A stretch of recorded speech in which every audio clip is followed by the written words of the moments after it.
Bonjour à toutes et à tous et bienvenue sur les chaînes Carac. Bonjour Frédéric. Bonjour Ludovic. Comment allez-vous? Ça va très bien et vous? Très bien, merci beaucoup. Il paraît que notre édition de cette semaine sera assez sportive. Très sportive même. Tapons dans la balle. On reçoit un directeur qui sera très occupé du 17 au 24 mai.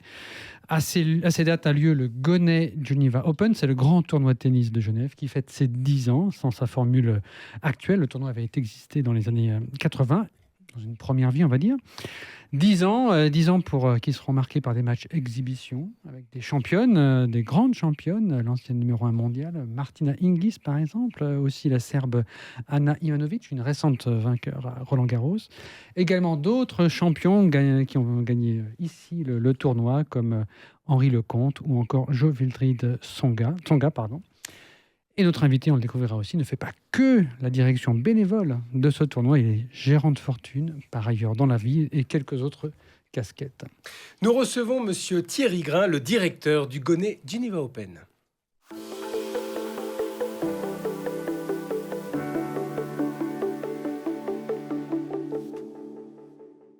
Thierry Grain, bonjour. Bonjour. Merci beaucoup d'avoir accepté notre invitation ici pour B2B. Vous allez bien? Très bien, je vous remercie. On suppose que vous êtes un peu dans les starting blocks. La date s'approche pour l'édition qui sera la 10e donc, de ce tournoi. Ça se présente bien? Écoutez, oui, ça se présente très bien. 10e édition, on a l'impression que c'était hier, mais effectivement, c'était en 2015 que le tournoi est revenu à Genève. Ça s'annonce très bien, puisqu'on a déjà 3 grandes têtes d'affiche qui ont été annoncées, avec Taylor Fritz, Casper Ruud et Grigor Dimitrov, qui seront présents au Tennis Club du Parc des Eaux Vives à la fin du mois de mai, donc on s'en réjouit. Et puis, dans une semaine, il y aura l'entry list, où nous recevrons la liste de tous les autres joueurs qui vont s'inscrire. On se réjouit de la découvrir également. Alors on se réjouit de ce programme et de participer à ce bel événement. Mais aujourd'hui, dans B2B, on a décidé de vous inviter pour davantage connaître le fonctionnement économique de ce tournoi. Et en première partie, il y a un portrait qui est consacré à vous, si vous acceptez bien sûr de parler de vous de manière un peu plus personnelle. Avec plaisir. Comme l'a dit tout à l'heure Frédéric, vous êtes ancien champion de tennis entre 89 et 93. Vous étiez joueur de tennis professionnel vous-même, membre de l'équipe de Suisse pour la Coupe Davis. Vous avez joué notamment la finale en 92 au Texas avec Marc Rosset, votre collègue de toujours et d'encore d'ailleurs. Exactement. N'est-ce pas? Vous êtes également gérant de fortune aujourd'hui. Avant de fonder votre société de gestion indépendante en 2006, vous travaillez chez UBS Wealth Management. Et vous êtes titulaire d'une licence en droit à l'université de Lausanne. Exactement. Donc vous êtes lausannois. Je suis lausannois. Un Vaudois absolument. qui s'est installé à Genève. Depuis fort longtemps. J'aurais maintenant passé plus de temps à Genève qu'à Lausanne, mais je reste un lausannois de cœur quand même. Bon, on parlera tout à l'heure, j'espère qu'on en aura le temps, de savoir comment Genève vous a touché le cœur aussi. Si vous deviez résumer votre vie, votre histoire, votre personnage en quelques mots, vous diriez quoi de votre parcours?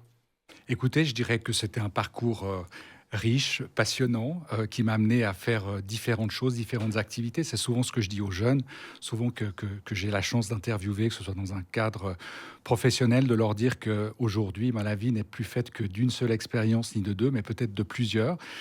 J'ai eu la chance de pouvoir le vivre avec une école de vie extraordinaire qui est le sport, et ça, je n'arrête pas de le répéter non plus aux jeunes gens que j'ai la chance de côtoyer. C'est que c'est une école extraordinaire, même si on n'arrive pas au sommet des hiérarchies mondiales, alors que c'était mon objectif à l'époque, quand on est le 4e joueur de son pays et qu'on a la chance d'être sélectionné en équipe suisse de Coupe Davis, c'est vrai qu'on aspire à pouvoir encore monter un peu plus dans cette hiérarchie. Ma foi, le sport de haut niveau c'est quelque chose de très rigoureux. Il y a peu de place. En Suisse, à mon époque, le seul de ma génération qui est devenu un très grand joueur est Marc Rosset. C'est le seul qui est arrivé dans les top 10, qui a pu vivre de son sport.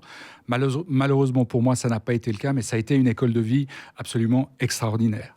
J'avais à l'époque un entraîneur qui était avocat, qui était bâtonnier du canton de Vaud, qui avait été l'ancien capitaine de l'équipe suisse de Coupe Davis, Jacques Michaud, que j'aime à répéter son nom. Et c'est lui qui m'avait donné goût quand on se baladait, qu'on allait dans les tournois pour essayer de gagner quelques titres. C'est lui qui m'avait donné le goût au droit et à faire des études de droit. Et après avoir eu une blessure au poignet, juste après la finale de Coupe Davis en 92, Je me suis dit que ça allait être difficile de finaliser une carrière de très haut niveau. Et je m'étais dit, ben voilà, le droit, c'est peut-être quelque chose qu'il faudrait que je fasse. Je me suis inscrit à l'université et 4 ans plus tard, j'ai eu ma licence qui m'a amené après à faire différentes choses dans le droit, puisque j'ai commencé un stage d'avocat à Genève. Ensuite, j'ai travaillé dans le monde de l'entertainment à New York pour monsieur John Casablancas, qui avait monté une agence très célèbre de mannequins. C'était une petite aventure, mais qui m'a permis par la suite de rentrer dans le monde de la finance à l'UBS, qui avait créé en 1998 une division dédiée aux sportifs et aux gens du spectacle, où le but était de fournir des services financiers et juridiques à ce type de clientèle. Et c'est à ce moment-là où j'avais démarré ma carrière dans la finance auprès de UBS, effectivement. Du coup, là, le costume était un peu taillé pour vous, pratiquement au départ. Mais j'aimerais qu'on revienne sur votre parcours en qualité de tennisman professionnel, même si vous n'avez pas tout à fait pu vivre de cette profession, de cette passion. Comment est-ce qu'on fait pour devenir tennisman professionnel? Est-ce que, à l'époque, en tout cas, peut-être que ça a changé aujourd'hui. Est-ce qu'il faut un environnement familial qui vous accompagne? Faut-il avoir des sportifs de haut niveau à la maison? Qu'est-ce qui s'est passé pour vous? Alors, je crois qu'il n'y a aucune règle générale. Pour mon cas, ça a été une famille où personne ne jouait au tennis. On s'est retrouvés une fois sur un terrain, tous les 4, à taper dans la balle. Et puis, j'ai très vite été passionné par ce sport. Je regardais à l'époque sur les chaînes françaises Roland-Garros et je suivais les Borg-Villas. Je me souviens encore de ces échanges où la balle passait 40 ou 50 fois par-dessus le filet.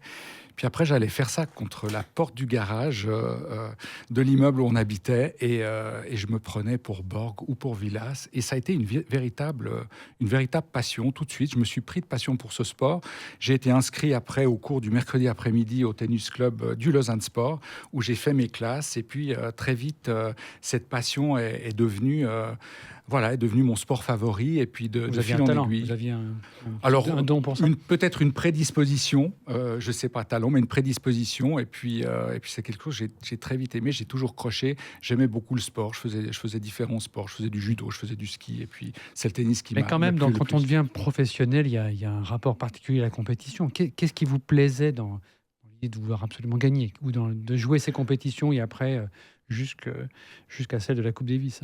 Alors, je crois que, voilà ce que je disais avant, le sport est une école de vie extraordinaire, et le sport individuel aussi, parce que si vous perdez votre match, vous pouvez vous en prendre qu'à vous-même. Si vous le gagnez, c'est aussi grâce à votre bonne forme du jour que vous l'avez gagné. C'est aussi, je le vois comme essayer de s'améliorer constamment, essayer de faire mieux tous les jours, d'apprendre aussi qu'il y a toujours quelqu'un qui est plus fort que vous. Et puis qu'il faut être humble dans ces sports. Il faut se dire, j'ai pas été bon aujourd'hui, il va falloir que je me réentraîne, que je refasse mes gammes, que j'essaye de m'améliorer. Et c'est finalement cette philosophie de vie où on doit constamment avoir un esprit très positif, parce que c'est très en dents de scie. On gagne pas chaque semaine un Quand tournoi. vous perdiez, vous étiez comme le jeune Roger Federer à casser ses raquettes ou Écoutez, non, j'ai j'ai pas cassé trop de raquettes, mais lui, il était comme ça. Et puis c'était sa manière à lui de se dire, je n'accepte pas d'être mauvais. Je veux m'améliorer. Je veux faire mieux, mais je veux faire mieux pas en donnant un coup de coude à celui qui est à côté de nous. Plutôt faire mieux en s'inspirant de ceux qui sont meilleurs que nous. Et puis c'est une philosophie de vie et c'est ce qui est propre au sport de compétition et je dirais tout sport confondu en fait. Alors, le sport, évidemment, c'est une philosophie de vie. On suppose qu'aujourd'hui, vous continuez de taper dans la balle. Vous ne faites pas que diriger le... Non, alors je continue à taper dans la balle. J'adore ça. Je joue même les interclubs avec une équipe de copains dans les catégories d'âge de 55 ans et plus. On adore ça. C'est un jeu magnifique parce qu'aujourd'hui, j'aime même encore plus jouer du double que du simple parce qu'on s'amuse vraiment beaucoup. C'est un sport merveilleux parce qu'il n'y a pas que du physique, c'est de la tactique, c'est de la technique, un peu de physique. C'est un mix un peu des trois et c'est un sport qu'on peut pratiquer très très longtemps. Alors on entend beaucoup d'humain et d'humanité dans votre description et dans votre vécu du tennis. On retrouve aussi cette caractéristique dans une des lignes de votre carte de visite, puisque vous êtes fondateur et président de la fondation vaudoise ProRéa Médecine d'Urgence, une fondation qui, comme on en parlait en préparant cette émission, a été créée suite au décès de votre frère, le docteur Olivier Grain, il y a quelques années, c'était en 1997. Est-ce que vous pourriez nous en dire un mot? Et à quoi sert cette... Oui, écoutez, alors c'est une fondation qui a été créée par moi-même et par des amis proches de mon frère qui étaient étudiants en médecine à l'époque et jeunes médecins. Suite au décès de mon frère, décédé dans un accident, suite à une intervention en montagne de la Réga. Et puis en fait, c'est une fondation qui a pour but d'offrir un prix qui est attribué chaque année par la faculté de médecine de l'Université de Lausanne à un médecin urgentiste méritant et qui reçoit un prix qui lui permet de couvrir une formation ATLS, c'est une formation de médecine d'urgence qui a un certain coût, qui n'est pas forcément offert à tous les jeunes médecins en raison de ce coût. Et si vous voulez, c'est une mémoire qu'on voulait laisser suite à cet accident tragique et cette disparition à l'âge de 30 ans d'un jeune médecin qui est parti beaucoup trop jeune. La fondation, là, elle a un capital, elle a une durée de vie importante, ou vous cherchez des fonds? Non, écoutez, les fonds sont couverts par ma famille, par des amis, par des généreux donateurs également. Et puis, ce n'est pas une fondation qui a pour but de lever des sommes très, très, très conséquentes. Donc, on arrive à boucler son budget et on arrive à ce qu'elle soit pérenne encore pendant de nombreuses années. Je croise les doigts. On va donc inviter nos téléspectateurs à aller faire un tour sur votre site pour en découvrir davantage. Merci beaucoup pour nous avoir confié bien ces souvenirs et ces explications. Peut-être c'est une raison supplémentaire aussi d'être arrivé à Genève. En tout cas, maintenant, on va se concentrer au tournoi avec le portrait de l'entreprise.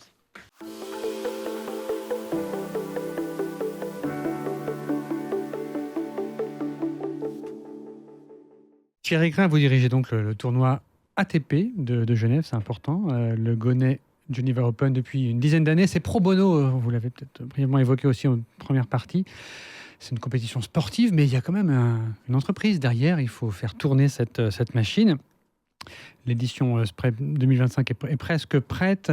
On va essayer de comprendre comment fonctionne ce modèle économique qui dépend certainement des grands champions qui viendront. Cette année, vous avez déjà annoncé que le numéro 1, donc 4 mondial, numéro 4, pardon, mondial, pas numéro 1, 4 mondial, Taylor Fritz viendra. Le numéro 1 mondial, lui, il est déjà pris ailleurs, malheureusement, pour d'autres raisons. Le numéro 7 mondial est confirmé, c'est Casper Ruud. Il avait gagné l'an passé, donc il vient défendre son titre. L'an dernier, il y avait eu aussi Novak Djokovic, grand champion, qui était venu faire un tour. Dommage qu'il ait perdu si vite, je dirais, au début du tournoi. Et on va comprendre à quel point c'est important pour faire venir le public et satisfaire toutes les parties prenantes de ce tournoi. Mais pour vous, directeur de tournoi, on a entendu, vous êtes gérant de fortune, je dirais, le reste de l'année. C'est combien de temps de travail? C'est 3 semaines intensives et puis le reste de l'année, presque plus rien? Ou bien non, il faut quand même rester sur le qui-vive tous les mois? Écoutez, c'est 3 semaines entières pleines, ça c'est certain, plus après, toutes Donc les plus semaines. que le tournoi, c'est un peu avant. Oui, exactement, un peu avant, un peu après, et c'est aussi tous les jours de l'année, puisque les personnes qui travaillent à plein temps pour le tournoi... 3 personnes à plein temps. Voilà, 3 personnes à plein temps, dont Marion Duvillard, dont j'aime citer le nom parce qu'elle fait un travail remarquable et un travail quotidien vraiment énorme, et ils ont un bureau dans le Chez vous. Chez moi, et c'est vrai que ça aide beaucoup puisque je les vois tous les jours et ça permet d'avoir des échanges quotidiens. Alors, la mission d'un directeur de tournoi, en quoi ça consiste exactement? Vous êtes une sorte de RP, vous allez sur des galas ou il y a quand même un travail effectif où vous devez décrocher le téléphone Oui, alors il y a beaucoup de RP comme vous le dites, et c'est vrai qu'au départ ça a été... Et je parle d'il y a 10 ans en arrière, ça a été de mettre en place tous les éléments qui ont fait que le tournoi a pu être transféré de l'Allemagne, du Solldorf à Genève. Et il a fallu prendre des contacts localement avec le tennis club du Parc des Eaux Vives, avec les autorités locales, avec la ville et le canton de Genève, afin que ces choses puissent se mettre en place. Il a fallu établir les structures juridiques qui sont aujourd'hui les propriétaires du tournoi, détenteur de la licence qui est détenue par l'ATP pour pouvoir organiser le tournoi. Donc ça a été très important. Et puis mon rôle aussi, c'est un rôle d'aide aussi au niveau économique pour essayer d'apporter des nouveaux sponsors, que ce soit sur le terrain ou que ce soit des locataires de loges pour la semaine. Donc là, j'ai un travail assez actif dans ce domaine-là. Et puis pendant le tournoi, c'est aussi l'accueil des VIP, des autorités, des joueurs, des officiels de l'ATP. Et ça, c'est quelque chose qui prend du temps. Alors pour le modèle économique, on va détailler d'abord les coûts et puis ensuite les recettes. Les coûts, vous l'avez brièvement évoqué, il y a cette licence de l'ATP.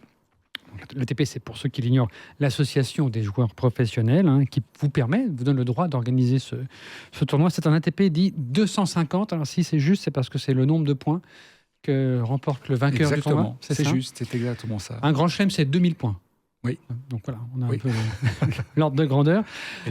Combien vaut cette licence ATP? Évidemment, ça c'est un montant crucial, mais il n'est pas public. Mais j'ai vu des estimations entre 1 et 3 millions de dollars. C'est juste? Pour le prix de la licence, alors c'est très variable en fonction des dates des tournois, en fonction du lieu du tournoi, si c'est une licence européenne ou une licence américaine. Et pour Genève, ou asiatique. En mai à Genève, c'est... Alors en mai à Genève, la fourchette.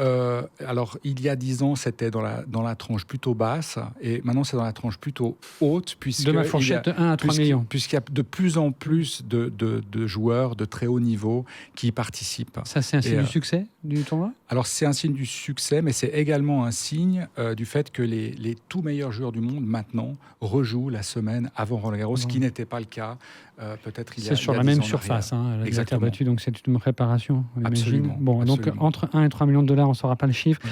Il y a un autre élément important dans les coûts, ce sont l'argent que remportent les joueurs, le prize money en bon français.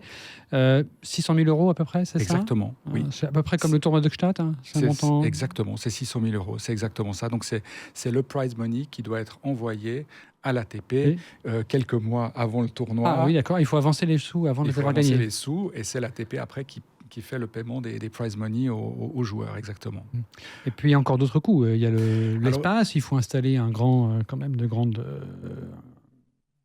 loges. Il y a beaucoup d'autres coûts, parce qu'avec la licence, l'ATP établit un cahier des charges au tournoi par rapport déjà à l'accueil des joueurs, à l'accueil des officiels. Le tournoi a l'obligation d'offrir l'hospitalité à tous les joueurs, du simple et du double, non pas jusqu'à ce qu'ils perdent, mais sur toute la semaine. Donc si un joueur perd au premier tour, mais qu'il souhaite s'entraîner toute la semaine... Et les loger gratuitement? Ils sont logés gratuitement, voilà. Donc ça, c'est un coût. Et en fait, le nombre de nuitées payées par le tournoi a fortement augmenté. On était passé de 600 il y a à peu près 10 ans à quasiment 1000 nuitées aujourd'hui pour la semaine du tournois. Pour combien ce de qui joueurs au total? qui est considérable. Alors là, je compte les 1000 nuitées, je compte tous les joueurs, donc les 32 joueurs du tableau principal, plus le tableau du double, où là il y a deux joueurs par équipe. Mais après, il y a aussi tous les officiels de l'ATP que l'on doit aussi accueillir. Il y a les juges arbitres. Enfin, il y a toutes les personnes. Donc ça se compte en millions de francs. En millions de francs. Après, il faut un des postes aussi qui est très onéreux, c'est le stade. C'est un stade de 3500 personnes qu'il faut construire et déconstruire après une semaine. Il y a la location du restaurant du Parc des Eaux Vives qu'il faut privatiser pendant une semaine complète. Il faut monter des infrastructures liées à l'accueil des VIP. Donc c'est des coûts qui sont considérables. Ces millions de coûts, quelle est la part couverte par le grand sponsor qui est la Banque Gonnet? Alors, on ne donne pas de chiffres précis par rapport au sponsor titre, par rapport au budget global, et ça c'est une politique depuis le début du tournoi, mais disons que le sponsor titre amène une part très significative du budget global, et c'est vrai que sans sponsor titre, un tel événement ne pourrait tout simplement pas avoir lieu. Pas s'autofinancer, ça veut dire que l'entrée publique, c'est entre 20 et 30 francs? Oui, alors ça varie. Il y a des loges qui peuvent coûter jusqu'à 30 000 francs. Pour la semaine, pour 6 personnes. avec un accueil pour le déjeuner et pour le dîner. Alors c'est vrai que l'accueil VIP est relativement onéreux. Par contre, c'est un succès puisque les loges sont relouées d'année en année. Et ça, c'est un très très bon signe par rapport à ce que les locataires reçoivent en retour. Et ça, l'accueil VIP a une très très bonne cote et fonctionne extrêmement bien. La banque Gonnet, donc le sponsor principal, Nicolas Gonnet, lui, est devenu un des propriétaires du tournoi. Est-ce que ça, c'est aussi un gage d'engagement pour le long terme ? C'est un gage d'engagement très important. C'est vrai que M. Yon Tiriac avait depuis un certain temps un des deux copropriétaires, l'autre étant l'ancien aussi champion Rainer Schüttler. Absolument. Voilà, donc il avait exprimé des volontés un petit peu différentes sur la suite du tournoi. 2 actionnaires à 50-50, donc si on n'est pas tout à fait d'accord sur dans quelle direction on veut aller, c'est difficile. Et il y a eu une chance inouïe à ce moment-là.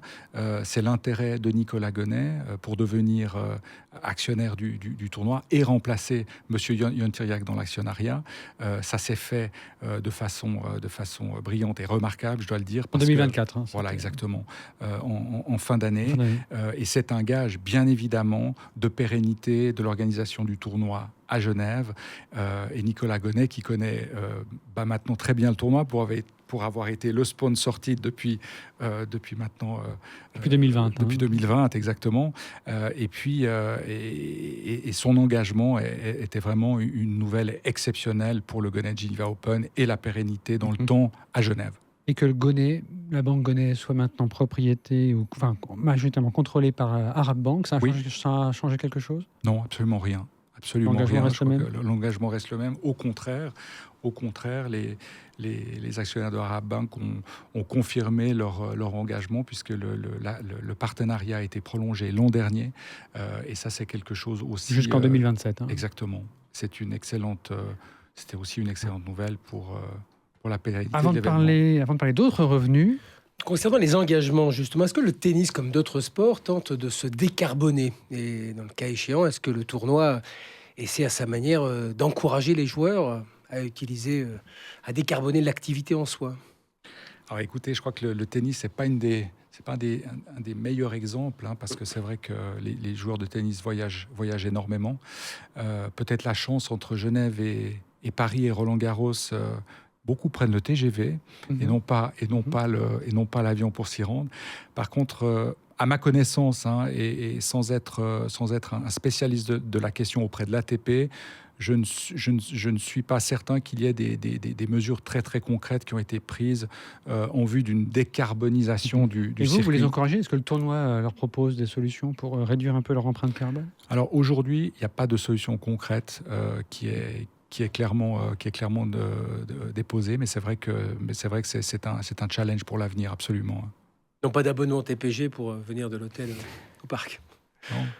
En voiture électrique, peut-être. Pardon ? En voiture électrique, peut-être. En voiture électrique, c'est déjà un premier pas, oui, absolument. Pour terminer, un point sur les autres revenus. On n'a pas évoqué la diffusion télé, parce que c'est aussi le cas de ce tournoi. Est-ce que là, pour vous, c'est une source de recettes possible ? Oui, c'est une source de recettes possible.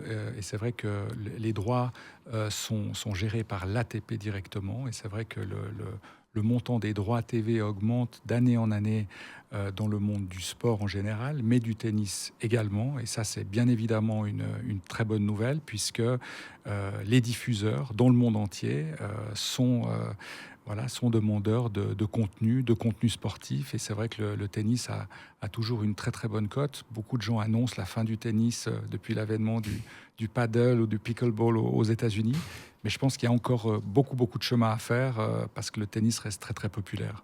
Et justement, pour garder cette popularité d'année en année, comment est-ce que le tournoi s'y prend pour faire revenir son public, faire venir de nouvelles personnes ? Alors cette année, on a compris, c'est les 10 ans, c'est un peu spécial, il y aura des matchs exhibition, des anciens sportifs comme je l'ai évoqué, mais comment est-ce que on trouve le le sel qui me donne envie de revenir. Mais vous l'avez dit, c'est essayer d'apporter un petit peu de nouveauté. Là, c'est la 10e édition qui va être fêtée avec une exhibition avec Martina Hingis, Anna Ivanovic, Henri Lecomte, Joe Wilfried Tsonga. C'est quelque chose quand même de très sympa, même si c'est qu'une exhibition, mais ça va aussi... Le plaisir de la voir. Le plaisir de la voir, de les voir, et puis peut-être aussi de chaque année d'amener des petites améliorations.